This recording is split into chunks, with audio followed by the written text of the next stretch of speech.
Salut à tous, j'espère que vous allez bien. Alors, dans cet extrait, le docteur Atoms va aborder le péché sexuel et leurs conséquences. Il y a beaucoup de choses que nous ignorons, mais j'aimerais bien que vous puissiez suivre cela avec beaucoup d'attention et dites-moi ce que vous pensez juste après. L'erreur du péché sexuel. Aide-moi à dire ça aux voisins.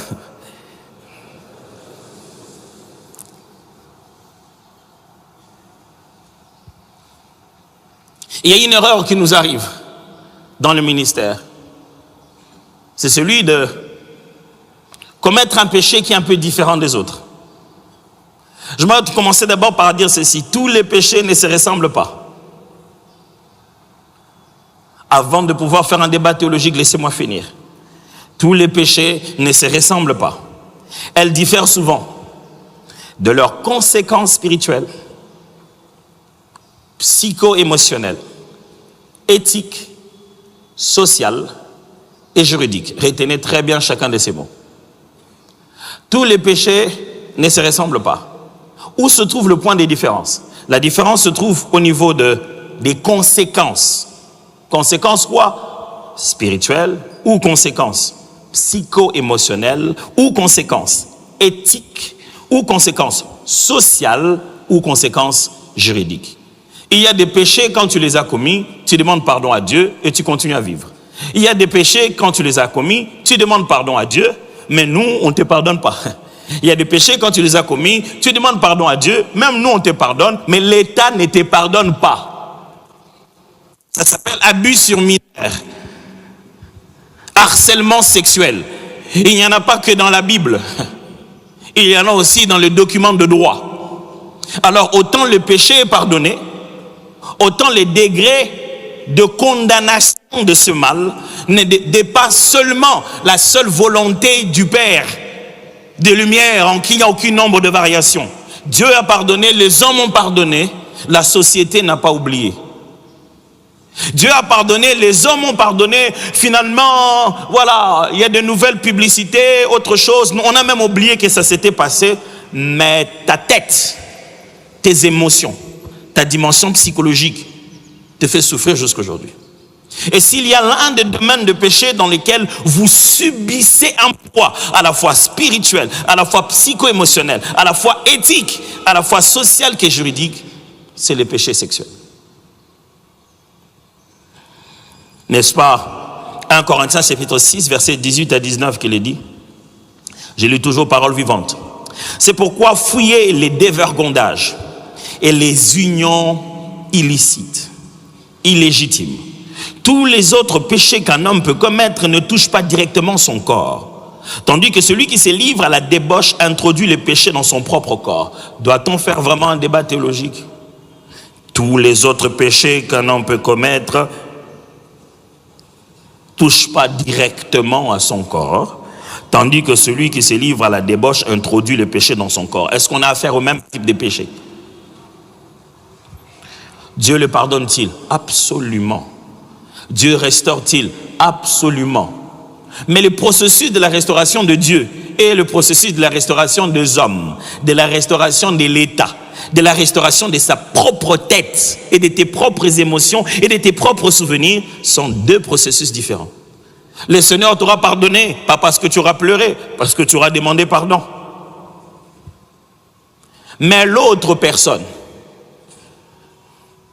il t'aura youtubé et le jour où il ne sera pas à l'aise, il va publier ça. Même si ça s'est passé il y a 2 ans, 3 ans, 4 ans, 5 ans. Il ne met pas ça sur YouTube parce qu'il s'est dit, maintenant il veut édifier le peuple de Dieu. Quels que soient les titres qu'il va mettre. Jamais quelqu'un va exposer son propre péché sur YouTube pour dire qu'il est pécheur. Il va vous dire, moi je me suis repenti, mais lui ne veut pas. Il faut que le peuple de Dieu sache. Pour en faire quoi? La souffrance psychologique que tu subis toi-même à cause du péché sexuel, même quand Dieu t'a pardonné, ta culpabilité te ronge. Dieu n'a plus rien à voir avec toi, mais tu souffres. Sans parler de socialement, ton mari l'apprend ou ta femme l'apprend, même si après on a fait la médiation, on a demandé pardon. Comme on le dit, celui qui a volé une fois, devient un suspect permanent. Quand on sait que tu as volé une fois, quand quelque chose est volé à la maison, on ne dit plus qui a volé, on dit qui a volé en te regardant toi. Qui a volé? Qui a volé? Bon, on sait pardon. Même quand tu as tout expliqué. Je me rappelle une fois, on était en une réunion à la maison, j'étais dans une réunion avec des collaborateurs. Sur mon téléphone, comme ça, je vois juste un message qui tombe d'un numéro que je ne connaissais pas qui dit « Je t'aime ». Je demande aux collaborateurs qui étaient avec moi, est-ce que vous connaissez ce numéro? Je dis que le numéro, chacun essaie sur son téléphone. Non, on ne connaît pas.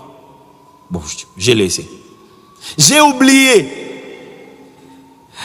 Le week-end, ma femme fait son scannage normal de nos intérêts. Elle veille sur nous tous.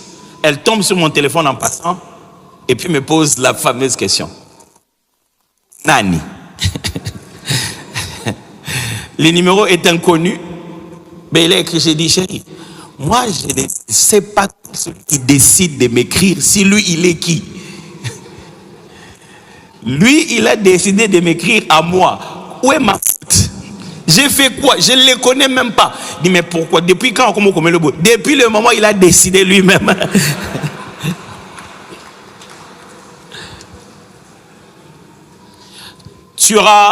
Ça serait passé, tu te reprendrais à prier pour les gens. Les seigneurs, tu utiliserais puissamment. Mais ça prendra du temps à ta conjointe ou à ton conjoint de reprendre toute la confiance. Quand tu dis que tu vas aller faire un séminaire ailleurs, il va commencer à t'appeler à tout moment. Ça va? T'envoies un petit message. J'espère que tu es en train de prier, que l'Éternel t'utilise.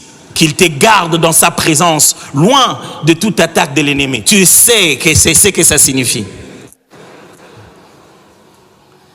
Il dit, je prie les seigneurs que tous les frères et sœurs qui vont être autour de toi, tu sais que c'est tous les sœurs et sœurs d'abord. Frères, je ne suis pas ici pour pouvoir vous dire que c'est un péché irréparable. Je suis ici pour vous dire que le péché sexuel, c'est comme une affaire au tribunal qui a plusieurs types de droits derrière. Vous avez gagné au civil. Pour la même affaire, il y a la dimension au pénal. Dieu a pardonné. Mais vous devez donner des preuves aux autres qu'il n'en est pas ainsi. Que vous avez vraiment changé. Et vous devez vous pardonner à vous-même. Alors je vous en supplie, frère, si vous entendez dire qu'un frère ou une sœur parmi nous, serviteurs de Dieu, aurait commis un péché sexuel, courez vite à l'aide. Il a besoin d'aide. Il ne va pas bien. Ce n'est pas le moment de le laisser seul. Ce n'est pas le moment de le laisser tout imaginer seul. Parce que le péché sexuel, vous le savez, est un processus qui commence d'abord dans la pensée. Et quand vous laissez quelqu'un qui a commis une telle erreur rester seul avec ses pensées, ce n'est pas toujours sûr qu'il va gagner. La preuve, c'est qu'il a perdu dans ses pensées seul. C'est pourquoi il a commis ses péchés. Et vous pensez qu'à force de le laisser seul, il va devenir fort.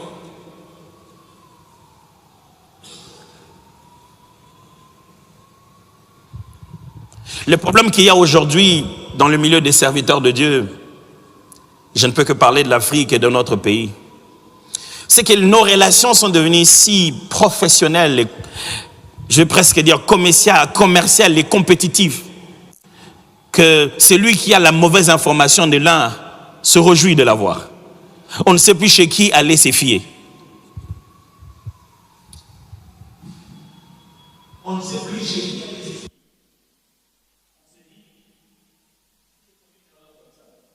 Qui est-ce que je vais aller voir pour confesser et obtenir de l'aide?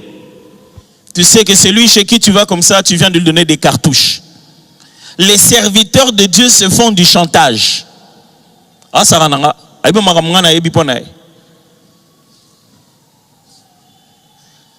s'appelle du chantage. Et vous savez, plus on deviendra comme ça, plus on deviendra fragile. Chacun gardera une petite gangrène dans son coin et n'obtiendra jamais l'aide nécessaire pour se relever. Et le diable vous gardera comme ça, distants les uns des autres et chacun fragile. Et vous savez que lorsque le loup veut bouffer une brebis, rassure que c'est la brebis qui se détache. Et quand on vient comme ça, on est en groupe, mais au fond, on est tellement détaché. Je connais des serviteurs de Dieu qui prennent des avions, qui vont dans tout autre pays pour aller confesser ses péchés chez quelqu'un d'autre. Parce que là-bas, au moins, personne ne saura. Et après avoir confessé ses péchés ailleurs, cette personne n'a même pas le temps de l'aider. Mais localement, il sait. Ah, si un tel, déjà, je sais que vous me regardez comme si vous ne savez pas de quoi je parle. Vous savez très bien de quoi je parle. Et votre silence ne m'intimide pas. On s'est dit, non, pardon. Je vais juste chercher la face du Seigneur. Le mal, c'est qu'avec les jeûnes et la prière, les jeûnes ne te font pas vaincre le péché. Après jeûner, prier, après quand tu reviens, il y a un petit silence, un petit calme. Mais la prochaine fois, tu passes au niveau supérieur. Parce que baisser la chair n'est pas égal à monter l'esprit. Et chaque fois que tu baisses la chair par un exercice spirituel, après il reviendra au galop. Si ce n'est pas ton esprit qui est monté, ça va t'envahir plus qu'hier.